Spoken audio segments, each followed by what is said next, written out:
एक बार जंगल के राजा का स्वास्थ्य सही नहीं चल रहा था। तब उसने घोषणा करी कि अब मैं जंगल के राजा के पद से रिजाइन कर रहा हूं और अब मेरी जगह लोमड़ी शासन करेगी। लोमड़ी को जंगल का राजा बना दिया गया। लोमड़ी चालाक थी, नियम कायदों में माहिर थी और बोलने में बहुत मीठी थी। तो लोमड़ी ने पहला ही फरमान जारी करा कि मुझे जंगल को अपडेट करना होगा। सब चीज़ें बदल रही हैं तो हमें जंगल को भी अत्याधुनिक बनाना होगा और उसके लिए अब सीख नहीं, सीख का प्रमाण पत्र जरूरी होगा, यानी हर चीज़ का सर्टिफिकेट ज़रूरी होगा।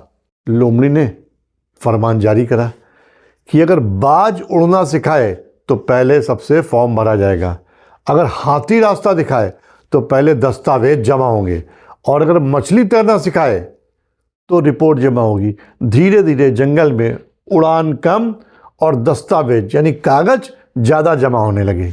बंदर अब पेड़ नहीं चढ़ता बल्कि चढ़ने की प्रक्रिया समझाता, रिटर्न में किताब से बताता सबको। अब हिरन जो है अब दौड़ना नहीं सिखाता बल्कि रनिंग वाला स्पीड का चार्ट सिखाता। जो सिखा रहे थे वो लिखने में उलझ गए और जो होशियार थे वो आगे बढ़ गए। एक दिन की बात है कि जंगल में आग लग गई। नियम थे पर कोई दौड़ना नहीं जानता था। फाइलें थी पर रास्ता किसी को याद नहीं था। तब बूढ़ा कछुआ बोला, हमने शिक्षा को कागजों में बांध दिया।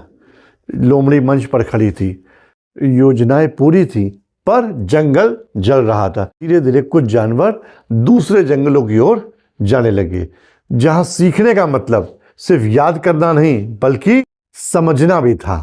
तो याद रखिए, जब शिक्षा कौशल से हटकर कागजों की गुलाम बन जाए ना तो ज्ञान मर जाता है। सिखाना कम, दिखाना ज़्यादा, यही सबसे ज़्यादा खतरा है।